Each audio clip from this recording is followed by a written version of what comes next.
నమస్తే, welcome to BCN news. నేను విజయలక్ష్మి. ముందుగా ముఖ్యాంశాలు. దుబాయ్లో ఘనంగా తెలుగు డయాస్పోరా కార్యక్రమం. భారీగా తరలివచ్చిన గల్ఫ్ దేశాల ప్రవాసాంధ్రులు తెలుగు జాతిని ప్రపంచంలోనే నెంబర్ 1 గా నిలుపుతామన్న చంద్రబాబు. అడవులను సంరక్షించుకునే విషయంలో రాజకీయాలకు రాజీలకు తావులేదు. ఉప ముఖ్యమంత్రి పవన్ కళ్యాణ్ స్పష్టీకరణ.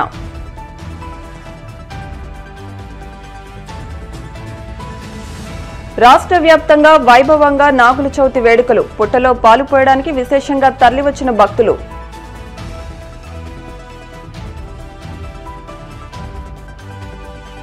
గోవిందనామ స్మరణతో మారుమోగిన కోనసీమ తిరుమల. వాడపల్లి వెంకన్న దర్శనానికి పోటెత్తిన భక్తజనం.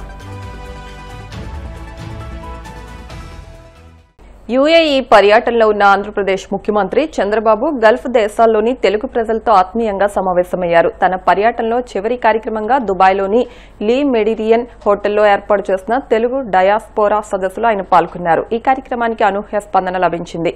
UAE, Saudi Arabia, Kuwait, Oman, Bahrain, Khattar వంటి గల్ఫ్ దేశాల నుంచి ప్రవాసాంధ్రులు తెలుగు ప్రజలు భారీ సంఖ్యలో తరలివచ్చి తమ అభిమానాన్ని చాటుకున్నారు. ఈ సభకు మంత్రులు TG Bharat, BC Janardhan Reddy, AP NRT chairman Vemuri Ravi తదితరులు హాజరయ్యారు. Council general of India Dubai Satish Kumar Sivan గారిని అడిగాను, ఇటీవల ఎప్పుడైనా ఏదైనా ఇండియా నుంచి ఎవరైనా వస్తే ఇంత రిసెప్షన్ ఇచ్చారంటే చరిత్రలో ఎప్పుడూ జరగలేదు, ఇంతవరకు నేను చూడలేదు. దీనికంటే పెద్ద హాలు లేదు కాబట్టి ఈ హాల్లో ఈ మాత్రం ఉన్నారు. ఇంకా పెద్ద హాల్ ఉంటే ఆ హాలు కూడా ఫుల్ అయిపోయేదని వారే చెప్పే పరిస్థితికి వచ్చారు. పిల్లల ఉత్సాహం చూస్తున్నాం, అదే మరి తల్లిదండ్రుల ఆనందం చూస్తున్నాం. ఈరోజు చూసిన తర్వాత నాకు అనిపిస్తుంది, నేను కోరుకున్నది నా జన్మలో ఇదే. ఎక్కడికి వెళ్ళినా తెలుగు వాళ్ళు ఉండాలి అనుకున్నాను. ఉండడమే కాదు, ఆనందంగా ఉండాలని ఆకాంక్షించాను. ఈరోజు మిమ్మల్ని చూస్తే నాకు ఒక నమ్మకం వచ్చింది. డ్రోన్ సిటీ పెట్టి ఓర్వకల్లు కర్నూలులో భవిష్యత్తులో యుద్ధానికి కావాల్సిన డ్రోన్స్ కానీ ఇక్కడ సింగపూర్లో మీరు దుబాయ్లో రేపు చూడబోతున్నారు, ఎయిర్ ట్యాక్సీలు వస్తున్నాయి. అవసరమైతే దుబాయ్కి కూడా ఎయిర్ ట్యాక్సీలు మనం సప్లై చేసే పరిస్థితి భవిష్యత్తులో ఉంటుంది. అన్ని యూజ్ కేసెస్ కూడా తయారు చేయడం, పైలట్లు తయారు చేయడం, రిమోట్ కంట్రోల్ డ్రోన్ ఎట్టు వాడాలను వాడడం, ఇవన్నీ కూడా తొందరలోనే మనం లాంచ్ చేసే పరిస్థితికి వస్తాం. ఎలక్ట్రానిక్ సిటీ, ఏరోస్పేస్ సిటీ, ఇలాంటివన్నీ చేసి ఇంకో పక్కన గ్రీన్ హైడ్రోజన్ హబ్ గా మనం తయారు చేయబోతున్నాం. ఎక్కడెక్కడ సోలార్ గాని, విండ్ గాని, అదే మరి పంప్డ్ స్టోరేజ్ ద్వారా గ్రీన్ ఎనర్జీ కూడా దోహదం చేసి అవసరమైతే వేరే దేశాలకు గ్రీన్ హైడ్రోజన్ ద్వారా ఎలక్ట్రిసిటీ మనం సరఫరా చేసే పరిస్థితి కూడా వస్తున్నాం. ఇలాంటి వినూత్నమైన కార్యక్రమాల్లో మనం ముందుకు పోయినప్పుడు మిమ్మల్ని ఒకటే కోరుతున్నా, రాబోయే 10 సంవత్సరాల్లో వినూత్నమైన మార్పులు రాబోతున్నాయి. 1 గవర్నమెంట్ 1 సిటిజన్. ప్రభుత్వానికి అందరి సిటిజన్స్ యొక్క డేటా అంతా కూడా తీసుకుని డేటా లేక్ క్రియేట్ చేస్తున్నాం. కాన్ఫిడెన్షియాలిటీ మెయింటైన్ చేస్తున్నాయి. డేటా లేక్ వల్ల హిస్టారికల్ డేటా ఉంటుంది, ప్రజెంట్ డేటా ఉంటుంది. ప్రతి ఒక్క ఫ్యామిలీకి ఎలాంటి అవసరాలు ఉన్నాయో అన్ని కూడా టార్గెట్ చేస్తాం. ఏఐ ఉంది. 42 పారామీటర్లు అవేర్ ద్వారా రియల్ టైం డేటా కలెక్ట్ చేస్తాం. టెంపరేచర్, హ్యూమిడిటీ, రెయిన్ఫాల్, లేకపోతే air quality, wind direction, pest ఏ విధంగా ట్రావెల్ అవుతుంది, సర్ఫేస్ వాటర్, ఇవన్నీ కూడా చేసి రియల్ టైంలో డెసిషన్ తీసుకునే పరిస్థితి వస్తుంది. నేను 3 రోజులుగా ఇక్కడ చూశాను, అందరితో మాట్లాడాను. మనం ఏవైతే చేస్తున్నాం ఆ పనులన్నీ ఇక్కడ అబుదాబి, దుబాయ్, సింగపూర్లో చేసే పరిస్థితికి వచ్చారు. నేను మిమ్మల్ని అందరినీ ఈ సమయంలో ఒకటే కోరుతున్నా, ఇక్కడ నేను చూశాను. ఇక్కడ చూస్తే గోల్డ్ ఇండియా నుంచి తెస్తారు. ఇక్కడ దాన్నంతా కూడా ఎక్కడికక్కడ మళ్ళీ మనకు అవసరమైన విధంగా మ్యానుఫ్యాక్చరింగ్ చేసి మళ్ళా ఇండియాకే గోల్డ్ అమ్ముతారు. అదే తెలివితేటలు. దాన్ని మనం ఉపయోగించుకున్నప్పుడు మన దేశానికి ఉండే జనాభా ఎక్కడా లేదు. అలాంటి బ్రహ్మాండంగా ముందుకు పోయే పరిస్థితుంది.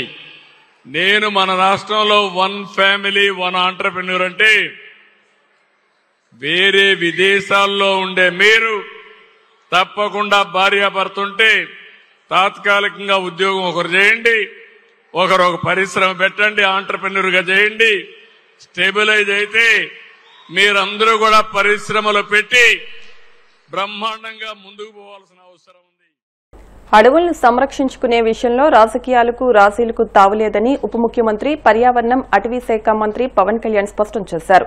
కృష్ణా జిల్లా కొండపావులూరులోని జాతీయ విపత్తుల నిర్వహణ సంస్థ ఆవరణలో జరిగిన రాష్ట్ర స్థాయి అధికారుల 2 రోజుల వర్క్ షాపుల్లో ఆయన ముఖ్య అతిథిగా పాల్గొన్నారు. అక్కడ ఎన్ఐఆర్టీలోని నక్షత్ర వనాన్ని పరిశీలించి జమ్మి మొక్కను నాటారు. Great green wall of AP wall పోస్టర్ను ఆవిష్కరించారు. ఈ సందర్భంగా పవన్ మాట్లాడారు. అడవులు జాతి సంపద, ప్రతి అంగుళం అమూల్యం, కాపాడుకోవడం మనందరి బాధ్యత. వాటిని ఆక్రమించుకునేవారు ఎంతటి వారైనా ఉపేక్షించేది లేదు. రాష్ట్రానికి ఆకుపచ్చని గోడ నిర్మాణానికి కృషి చేయాలని, great green wall of AP అనేది గొప్ప ప్రయత్నంగా తీసుకురావాలని సూచించారు. అన్ని ప్రాంతాల నుండి వచ్చిన అటవీ అధికారులందరినీ ఒకే వేదిక పైన చూడటం నాకు చాలా ప్రత్యేకమైన అనుభూతి. ప్రత్యేకించి ఇది గవర్నమెంట్ ఫామ్ అయిన వెంటనే నేను చాలా ఇష్టపడి ఆప్ట్ చేసిన డిపార్ట్మెంట్. ఒకటి పర్యావరణ పరిరక్షణ, అటవీ సంరక్షణ. దీన్ని చాలా ఇష్టంతో తీసుకున్నాను, ఎంపిక చేసుకున్నాను. ముందుగా ఒక 10 to 11 పాయింట్ ఎజెండాలో సిద్ధం చేసుకున్నాము మీకు తెలియజేయడానికి. దాంట్లో ముందుగా ఒక వ్యవస్థ నడవాలన్నా, ఒక సంస్థ ముందుకెళ్లాలన్నా దాంట్లో ఉండే నడిపే వ్యక్తులు సమూహం వారు చాలా చాలా ముఖ్యం, హ్యూమన్ రిసోర్సెస్. అందుకని నాకు ముఖ్యంగా రివ్యూ మీటింగ్స్ కొంత వచ్చినప్పుడు నాకు ఒకటే తెలిసింది, ముందు భద్రత సిబ్బంది కొరత ఉంది. ఫస్ట్ నాకు అనిపించింది సిబ్బంది కొరత ఉంది. సో ఇక్కడున్న అటవీ శాఖ అధికారులు, డిఎఫ్ఓలు అందరికీ కూడా మీకు వర్క్ లోడ్ చాలా ఎక్కువ ఉంటుంది మీకు. సో ఇవి మీకు వారసత్వంగా వచ్చిన issues, it could be financial issues కావచ్చు రాష్ట్రానికి. కానీ ముందస్తుగా నేను పదే నేను క్యాబినెట్ మీటింగ్లో చర్చిస్తూ ఉన్నాను, ముందు సిబ్బంది కొరతను ఎంతైనా అడ్రస్ చేయాలి అనేది. అలాగే మనం డ్యూటీలో ఉన్నప్పుడు సిబ్బందికి ఎలాంటి ఇబ్బందులు ఉన్నాయి. ఉదాహరణకి ఇందాక చెప్పినట్టు, అధికారులు చెప్పినట్టు మన శ్రీశైలంలో ఈ వారిని దాడి కానీ, ముందుగా అధికారులకు కానీ సిబ్బందికి కానీ చేసే విధి నిర్వహణలో భయం లేకుండా నిర్వర్తించగలిగితే, మేము విధి నిర్వహణలో మమ్మల్ని ఏదన్నా ఆటంకాలు ఎదురొచ్చినా కానీ మేము నిలబడాలి అంటే ఖచ్చితంగా అది మనందరం ఒక సమిష్టి కృషి చేయాలి. దానికి ఒక బాధ్యత గల మంత్రి పొజిషన్లో ఉన్న నేను, నా main concern, primary concern first అటవీని సంరక్షించాలి అంటే ముందు అధికారుల భద్రత చాలా చాలా కీలకం. సో దాని మీద మేము ప్రత్యేకించి నేను చాలా స్పష్టత ఉన్నాను. ఎనీ పొలిటికల్ ఇష్యూస్ వచ్చినా కానీ, పొలిటికల్ ఒత్తిళ్ళు వచ్చినా కానీ చాలా చాలా స్పష్టంగా, ఇంక్లూడింగ్ కూటమి పార్టీల్లో ఉండే వ్యక్తులు కానీ, ఎమ్మెల్యేలు కావచ్చు, మిగతా ఏ స్థాయి వ్యక్తులైనా కావచ్చు, వెరీ క్లియర్ కట్ ఇండికేషన్ ఇవ్వడం జరిగింది. ఎట్టి పరిస్థితుల్లో కూడా మీరు లైన్ దాటకుండా డ్యూటీ చేసే అధికారులని మీరు ఎట్లా ఇబ్బంది పెడితే మటుకు కాన్సిక్వెన్సెస్ చాలా 100% అప్లై అవుతాయి. దయచేసి ప్లీజ్ అనేది దాంట్లో భాగం మీరు చేసుకుంటూ వచ్చాం. అలాగే ఫ్రంట్ లైన్ ఉన్న అటవీ సిబ్బంది చాలా కష్టమైన పరిస్థితులు పనిచేస్తూ ఉంటారు. వారి భద్రతా సంక్షేమం కోసం ఈ ప్రభుత్వం ఎల్లప్పుడూ కట్టుబడి ఉంటుంది. మొన్న మధ్యన అమరవీరుల దినోత్సవం గుంటూరుకి వెళ్ళినప్పుడు నాకు తెలియజేశారు, అటవీ సిబ్బంది సంక్షేమ నిధిని అవసరం ఉంది, ఏర్పాటు చేయాలంటే దానికి 5 కోట్ల నిధిని గౌరవ ముఖ్యమంత్రి నారా చంద్రబాబు నాయుడు గారి నాయకత్వం అటవీ సిబ్బందికి 5 కోట్ల రూపాయలు నిధిని ఏర్పాటు చేశారు. సో మిగతా మెయిన్ పాయింట్స్కి వెళ్ళబోయే ముందు just I would like to conclude this point. మీ భద్రత అలాగే సిబ్బంది కొరత ఇవి మా దృష్టిలో ఉన్నాయి. చాలాసార్లు రాహుల్ గాంధీ గారు కానీ ఇంతకు ముందున PCCF గారు కూడా చెప్పారు, ఇది దృష్టిలో ఉంది. నేను ఛార్జ్ తీసుకున్నంత లోపే దీన్ని try to address it as best as I can. రాష్ట్ర వ్యాప్తంగా నాగుల చవితి వేడుకలు వైభవంగా జరుగుతున్నాయి. నాగుల చవితి సందర్భంగా పశ్చిమ గోదావరి జిల్లా నర్సాపురంలోని లాకుల వద్ద పుట్టలో పాలు పోయడానికి భక్తులు విశేషంగా తరలివచ్చారు. పుట్టలో పాలు పోసి పూజలు చేసి అనంతరం క్రాకర్స్ కాల్చి తమ కుటుంబం సుఖ సంతోషాలతో ఉండాలని స్వామివారిని కోరుకున్నారు.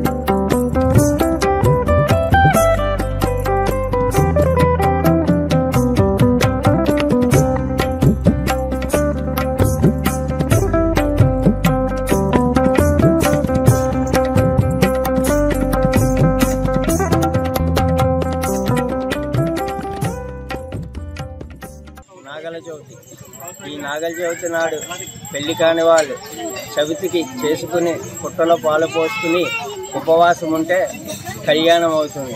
అలాగే సంతానం లేని వాళ్ళు ఈరోజు పుట్టలో పాలు పోసుకుని ఉపవాసం ఉండి సాయంత్రం పలహారం తింటే సంతానం కలుగుతుంది. అలాగే ఈ నాగల చవితి నాడు ఏం చేసుకున్నా ఇల్లు పిల్లలు భార్యాభర్తలు సుఖశాంతులతో సుబ్రహ్మణ్యేశ్వర అనుగ్రహంతో ఇల్లు ఇల్లాలు పిల్లలు భార్యాభర్తలు అందరూ సుఖ సంతోషాలు ఉంటారని శాస్త్రం. ఏలూరు జిల్లా బేమడోలు మండల వ్యాప్తంగా నాగుల చవితి వేడుకలను భక్తులు ఘనంగా నిర్వహించారు. బేమడోలు, గుండుగొలను, పూళ్ల, అదేవిధంగా గ్రామాన శ్రీ వల్లి దేవసేన సమేత సుబ్రహ్మణ్యేశ్వర స్వామి ఆలయాలు నాగుల పుట్టల వద్ద భక్తులు తెల్లవారుజాము నుంచి విశేష పూజలు చేశారు. స్థానిక రైల్వే గేట్ ఏలూరు రోడ్లోని నాగేంద్రస్వామి పుట్ట వద్దకు మహిళలు కుటుంబ సమేతంగా చేరుకుని విశేష పూజలు చేశారు. పుట్టలో పాలు, చలివిడి, గుడ్లు, పూజా ద్రవ్యాలు సమర్పించి మొక్కులు తీర్చుకున్నారు. చిన్నారులు బాణాసంచా కాల్చి నాగుల పాటలు పాడారు.